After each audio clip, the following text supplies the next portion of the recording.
안녕하십니까 시청자 여러분.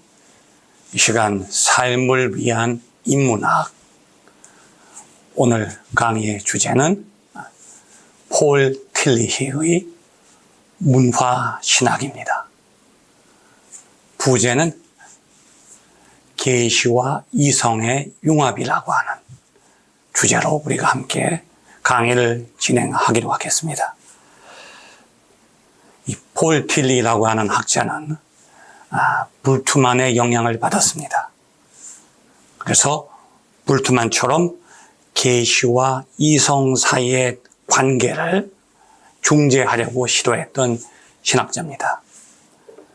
그런데 불트만처럼 신화와 현실을 대립시킨 것이 아니고 오히려 그 둘을 융합하려고 시도했던 학자라고 볼 수 있습니다. 불트만처럼 신화를 배제한 것이 아니라 제3의 길을 모색했던 것이죠. 그래서 문화라고 하는 그 제3의 길에서 계시와 이성을 서로 융합시키고 통합했던 대안을 제시했다고 볼 수가 있습니다. 폴 틸리의 그 대표적인 책이 이제 조직신학인데, 그 조직신학 서문에 보면 변증법적 관점에서 구성되고 철학의 지속적 상호관계를 수행하는 신학체계를 제시했다고 그렇게 강조하죠. 다시 말해서 상호 의존 관계에 있는 신학과 철학을 연결시킨 것이죠.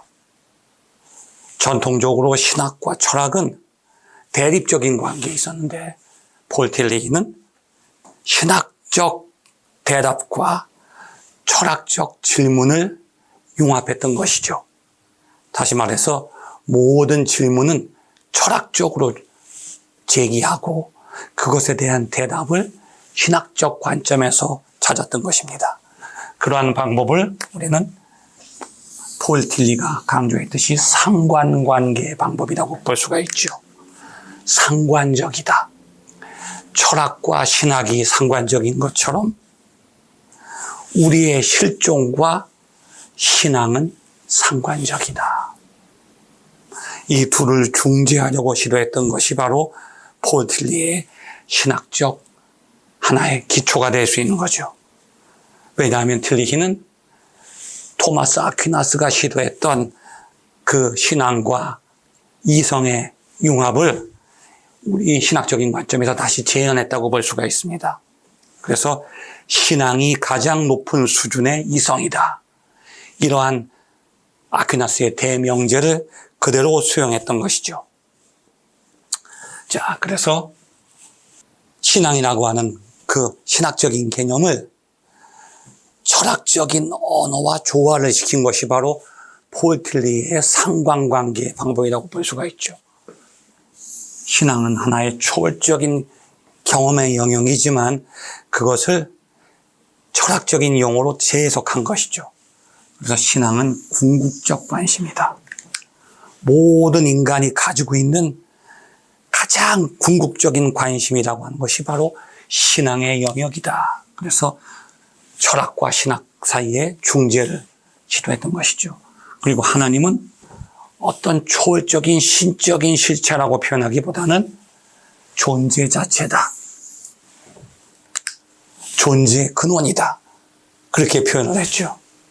그리고 우리가 일반적으로 신학적으로 사용하는 중생과 거듭남이라고 하는 용어를 new being, 새로운 존재,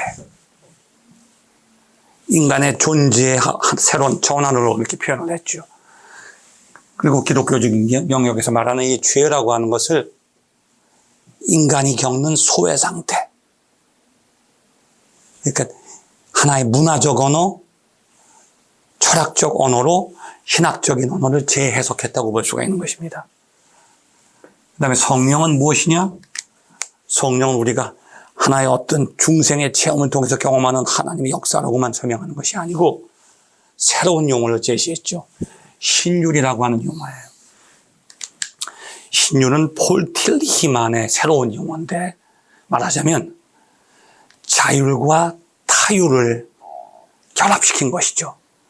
그러니까 신율 속에서는 자율도 충족되고 타율도 충족되는 거죠. 말하자면 계시는 인간에게는 타율적인 거죠. 인간이 다가갈 수가 없는 거예요. 다가오는 거죠. 근데 이성은 뭡니까? 인간의 자율적인 영역이에요. 그런데 전통적 신학에서는 성령, 그러면 하나님의 계시적인 차원에서만 그것을 해석했는데, 그러다 보니까 인간의 자율성과 이성의 영역에서는 이것을 설명할 수가 없었죠. 근데 틸리히의 위대한 공헌은 무엇인가 하면 성령이라고 하는 것을 신일로 해석하면서 여기서 계시와 이성이 만날 수 있는 상관관계적인 대안을 제시한 것이죠. 말하자면 신율은 자율을 배제하지도 않고 또 타율을 배제하지도 않는 거예요. 말하자면 이 신율이 나에게 경험될 때는 나의 자율이 사라지는 것도 아니고, 한편에서는 또 타율적인 하나님의 역사가 사라지는 것이 아니라 오히려 그 신율적인 기능이 내가 나의 자율성을 잃고 있는 나의 존재를 향해서 잃었던 나의 자율성을 다시 찾아준다는 거예요. 그러니까 그것이 타율로만 오는 게 아니라 나를 진정으로 자율적이 되게 만든다는 거죠.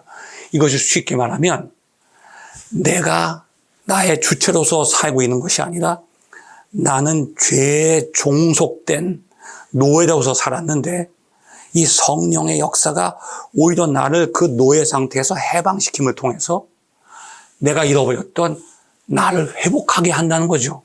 그러니까 이것은 타율적인 역사만도 아니고 자율적인 역사만도 아니라 자율과 타율을 통합하는 하나의 상관관계적인 하나의 작용이라고 볼 수가 있는 것이죠. 그래서 틸히는 하나님의 인간에게 오는 길과 인간이 하나님께로 가는 그 길에 접촉점을 뭐라고 봤냐 하면 인간적이다. 인간은 하나님께 갈 수 없지만 하나님은 인간에게서 올 수 있다. 그것은 인간의 영역을 배제하는 것이 아니라 하나님은 인간적 방식으로 인간을 찾아오신다. 그래서 하나님과 인간은 상관적이라는 거예요. 어느 한쪽에 치우치지 않고 그 상관적이라고 하는 인간적이라고 하는 영역 속에서 하나님과 인간이 만날 수 있다고 하는 것이죠.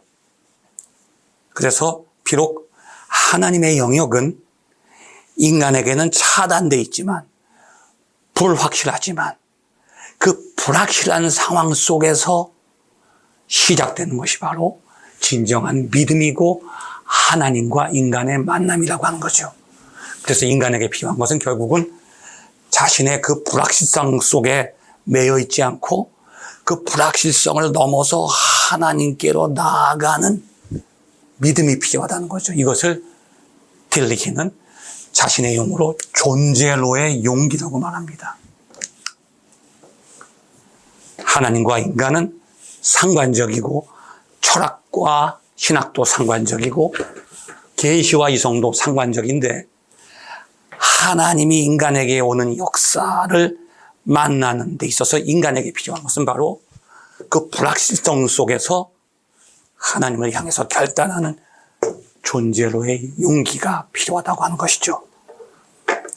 이러한 신학 체계를 통해서 폴 틸리히는 정통주의 신학의 수직적 차원과 자유주의 신학의 수평적 차원, 이것을 문화의 영역으로 통합하는 하나의 공헌을 했다고 볼 수가 있습니다. 시청해 주셔서 감사합니다.